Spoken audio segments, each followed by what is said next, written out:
السلام علیکم سامعین، آج ہم سیریلزم کی تحریک سے متعلق بات کریں گے۔ سیریلزم 1920 کی دہائی میں شروع ہونے والی فنکارانہ اور ادبی تحریک ہے جس پر ڈاڈا کے اثرات نمایاں ہیں۔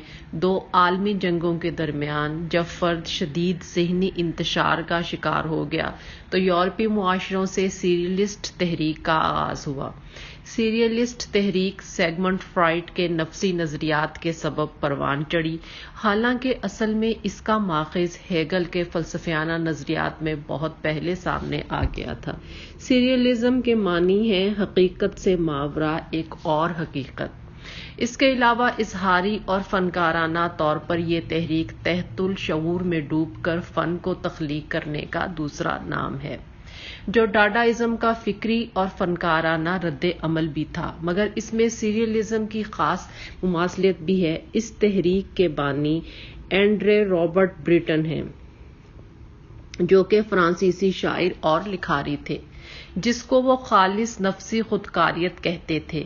یہ تحریری زبان اور دیگر مفاہیم میں استعمال ہوتی تھی۔ سیریلزم میں فکر، تصورات اور اظہار کی سچائی کو اہمیت دی جاتی ہے۔ یہ تمام ان ذہنی مشقوں سے متعلق ہے جو جمالیاتی، اخلاقی اور معاشرتی قدروں سے انحراف کرتی ہے، مگر یہ تحریک زیادہ عرصے چل نہ سکی اور اس کے بہت سے اراکین اس تحریک سے علیحدہ ہو گئے۔ یہ تحریک ایک انتشاری اور نفی دانش کی تحریک تھی جو خواب اور حقیقت کو ایک نقطے پر دیکھنا چاہتی تھی۔ اس تحریک کے اثرات مصوری، ڈرامہ، فلم، ادب، مجسمہ سازی اور آرکیٹیکچر پر ہوئے۔ اردو میں 60ویں صدی کی دہائی کی شاعری میں ماورائے حقیقت پسندی کے خاصے اثرات دکھائی دیتے ہیں۔ سریلی رجحان فرائڈ کے نظریات تحت الشعور اور لاشعور کی دریافت کے بعد ایک واضح رجحان بن گیا تھا۔ چنانچہ سیریلزم کا معنی حقیقت سے ماورا ایک اور حقیقت، یعنی جس چیز کو ہم حقیقت کہتے ہیں اس کی بھی ایک اپنی حقیقت ہوتی ہے۔ وہ جس قدر ہمارے شعور میں آتی ہے ہم اسی قدر اس کو قبول کرتے اور پہچانتے ہیں، جبکہ اس کا مکمل ادراک ہمارے شعوری حواس کی گرفت سے ماورا ہوتا ہے۔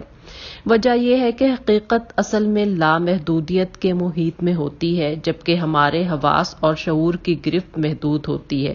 تخلیقی عمل ایک ہی وقت میں شعوری بھی ہوتا ہے اور تحت الشعوری بھی۔ ہمارا شعور ہمارے تخلیقی لمحے کو ایک ضابطہ اور حیط و زبان کے اظہار میں مظہر کی شکل دیتا ہے، لیکن تخلیق کا اصل مخزن تحت الشعوری لامزات میں ہوتا ہے، یعنی خیالات و جذبات۔ ہمارا تخیل ثانی جو ہمارے جذبہ تخلیق کو شعوری پیرایہ اظہار میں بدلتا ہے، اس کے اوپر تخیل اولیٰ کار فرما ہوتا ہے۔ وہ جس قدر ہمارے تحت الشعور پر ظاہر ہوتا ہے ہماری تخلیق اسی قدر شعوری دنیا میں ظاہر ہوتی ہے۔ سیریلزم ایک جدید رجحان ہے۔ اس کے ذریعے شعوری طور پر تخلیق پر دست اندازی کی بجائے شعور کو تحت الشعور اور تحت الشعوری حیثیت کو لاشعوری مقام پر رکھا جاتا ہے۔ گویا یہ خواب کے دوران کا ایک عمل ہے، لیکن فرق یہ ہے کہ خواب میں انسان جو عمل کرتا ہے اس کا شعوری نقش اسے حاصل نہیں ہوتا، جبکہ اس خاص عمل میں خالق مکمل طور پر لاشعوری گرفت میں چلا جاتا ہے اور قلم تحت الشعور کے ہاتھ میں رہتا ہے۔ یہ ایسی تخلیق ہے جو لاشعور اور تحت الشعور کے سنگم پر واقع ہوتی ہے۔ خالق اپنے تمام تر شعوری گرفت کو چھوڑ دیتا ہے اور آزاد لازمہ خیال جس طرف جاتا ہے وہ ساتھ ساتھ رہتا ہے۔ تحت الشعور میں ڈوب کر اور لاشعور سے ہمکنار ہو کر یہ تخلیق عمل میں آتی ہے۔ سریلی رجحان روایت کی جامد ساختوں اور خیالات کی تکنیکی تکرار کے خلاف رد عمل کے طور پر پیدا ہوا۔ اس رجحان اور طرز تخلیق کا دعویٰ ہے کہ یہ طرز جدیدیت انسان کے جذباتی اور نفسیاتی کیتھارسس میں نافع اور مددگار ہے۔ یورپ میں اس طرز جدیدیت کا بانی بریٹن تھا، جس نے اس طرز تخلیق کو 1922 میں متعارف کروایا۔ اس نے نفسیاتی اور سائنسی بنیادوں پر اس طرز تخلیق کا باقاعدہ ایک ایسا منشور تیار کیا، اس کی اشاعت کی، لیکن اسے شعراء اور ادیبوں سے زیادہ مصوروں اور مجسمہ سازوں نے قبول کیا۔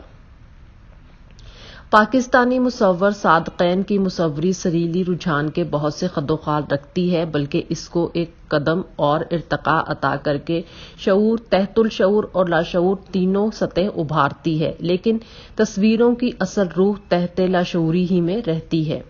اردو ادب و شاعری میں سریلزم کا رجحان اگرچہ کامیاب ہے، لیکن شعراء کے بعض منظومات ایسی ہیں کہ ان میں اس کے اثرات دیکھے جا سکتے ہیں۔ یورپ میں اس رجحان کا خیر مقدم بہت محدود سطح پر ہوا اور کڑی تنقید بھی کی گئی،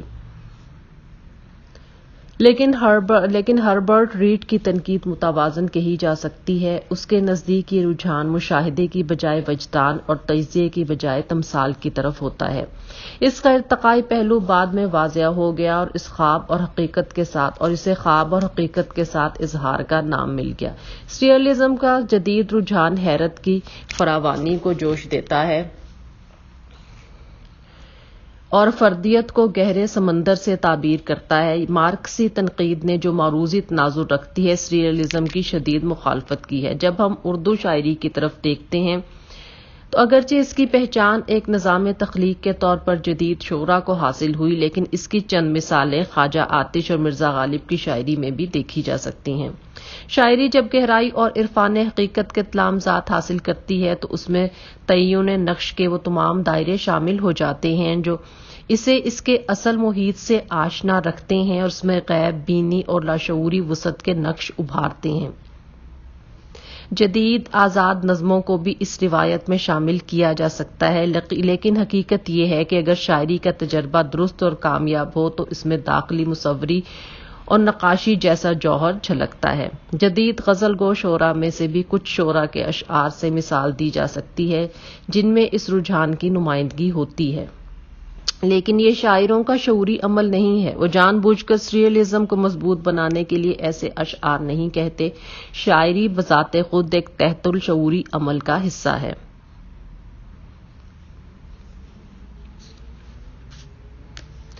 عجیب تھا شخص خواب سا میں خواب دیکھتا رہا، عجیب تھا شخص خواب سا میں خواب دیکھتا رہا، وہ سامنے کھڑا رہا میں خواب دیکھتا رہا۔